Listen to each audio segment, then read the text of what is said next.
Government higher secondary school Sherpur Mansehra SOPs پر مکمل کاربند ہے۔ 1200 زیر تعلیم طلباء کی زندگیاں ہمیں عزیز ہیں۔ والدین سمیت حلقہ مکینوں سے تعاون کا مطالبہ کرتے ہوئے پرنسپل ملک خان کہتے ہیں، میں ملک ساجد پرنسپل GHS شیرپور بات کر رہا ہوں۔ تو گورنمنٹ کی طرف سے ہمیں ہدایات ملی ہیں کہ مکمل طور پر SOP پر عمل کرنا ہے۔ تو اس مقصد کے لیے ہم نے SOP کو مکمل طور پر اڈاپٹ کیا ہے۔ آپ نے دیکھا ہوگا کہ جب آپ گیٹ سے انٹر ہوتے ہیں تو سب سے پہلے تھرمل گن سے آپ کا ٹمپریچر جو ہے وہ چیک کیا جاتا ہے۔ اس کے بعد سینیٹائزر تمام بچوں کے لیے استعمال کیے جاتے ہیں۔ الگ ٹوٹیاں بنا دی ہیں اور بچے جو ہیں وہ ڈیٹول صابن استعمال کرتے ہیں، اور اس کے علاوہ ہدایات دی گئی ہیں کہ کوئی بچہ جو ہے وہ اسکول میں بغیر ماسک کے انٹر نہ ہو۔ اس کے علاوہ ہم نے ایک خاص ڈسٹنس پر جو کہ ہدایات کے مطابق کے بچوں کو بٹھا دیا ہے، اور سینٹر میں کافی جگہ ہے تاکہ COVID-19 جو ہے وہ نہ پھیل سکے۔ اسمبلی نہیں ہو رہی ہے تاکہ بچے اکٹھے نہ ہوں۔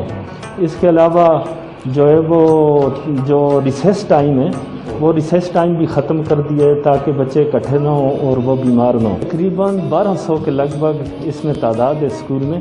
جگہ تو کافی ہے، تو 600 بچہ ایک دن بلاتے ہیں، 600 بچے دوسرے دن بلاتے ہیں، اور 35 بچوں سے یا 30 بچوں سے زیادہ ایک کلاس میں نہیں ہوتے۔ اور پکھل کا واحد اسکول ہے جس میں تعلیم کے فروغ میں PhD اساتذہ کمال دیانتداری کا مظاہرہ کرتے ہیں۔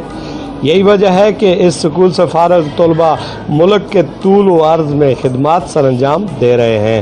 تعلیم کے میدان میں ہمارے طلباء ضلع بھر میں اپنا مقام رکھتے ہیں۔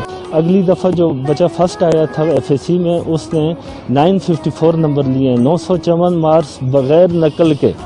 یہاں پر نقل کا بالکل رجحان نہیں ہے۔ اس کے علاوہ جو بچے ہم سے ادھر نکلے ہیں وہ انجینئر بھی ہیں، وہ ڈاکٹر بھی ہیں، وہ پولیس میں بھی ہیں اور آرمی میں بھی ہیں۔ تو اس وجہ سے اسکول کو یہ اعزاز حاصل ہے کہ کوئی محکمہ پاکستان کا ایسا نہیں ہے جس میں شیرپور کے بچے نہ ہوں۔ تعلیم کے ساتھ ساتھ صفائی کا خاص خیال رکھا جاتا ہے۔ پرسکون ماحول طلباء کی پڑھائی میں مدد دیتا ہے۔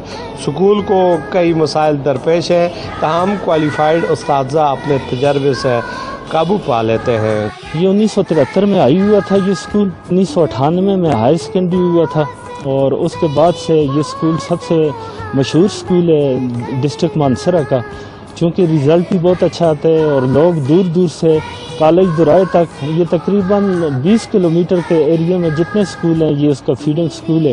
پرابلم تو تھوڑے بہت موجود ہیں، لیکن گورنمنٹ کے اچھے اقدامات کی وجہ سے، اٹانومی بجٹ کی وجہ سے ہم فیس کر لیتے ہیں۔ یہ کل سینکشن پوسٹیں جو ہمارے پاس ہیں وہ 58 ہیں۔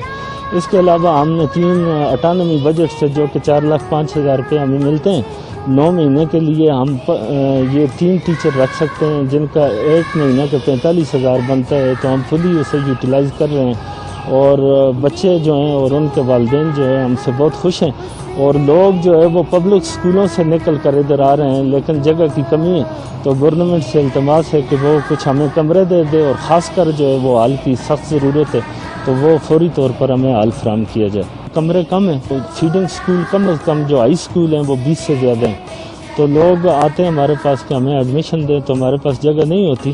تو اس وقت فرسٹ ایئر کے ہمارے پاس 200 سے سرپلس بچے ہیں، اور 200 سے زیادہ جو ہیں وہ سیکنڈ ایئر کے، اور رزلٹ ہمارا تقریباً 100% آتا ہے۔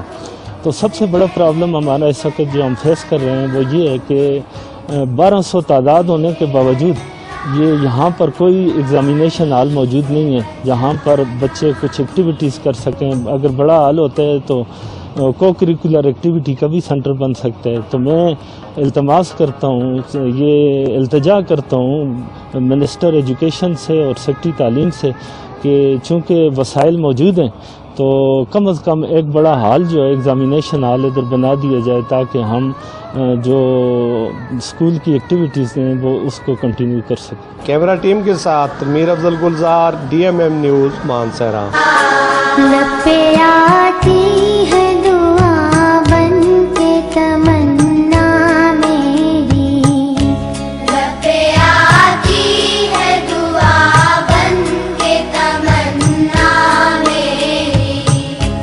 زندگی